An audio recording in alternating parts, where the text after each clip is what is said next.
Good morning from Sadeh. Now it's time to put primer on my bench.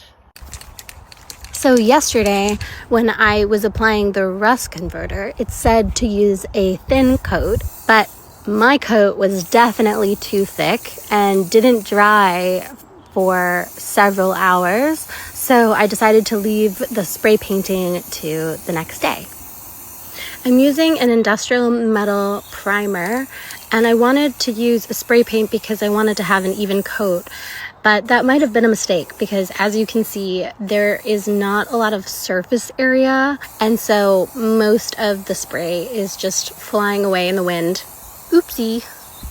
After this coat dries, I'm gonna get a regular primer that I can brush on and do that as a second coat.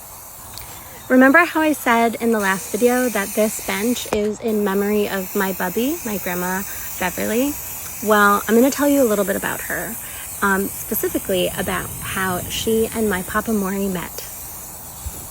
It was a summer day in Chicago in the 1930s, and my bubby Beverly and her best friend Pearl were sitting on a bench outside when a local boy from the neighborhood, one of Pearl's friends, rode by on his bike.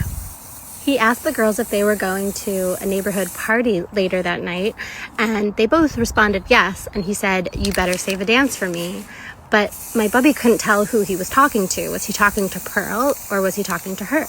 Later that night, they went to the party and they saw this boy, Maury, and he asked Pearl for a dance. And my bubby was a little disappointed, but then right after, he asked her to dance too.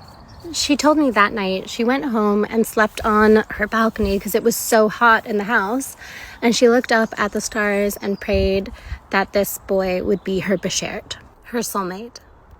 Back later for part 3, where I paint the bench the color of her eyes and I make a plaque in honor of her memory.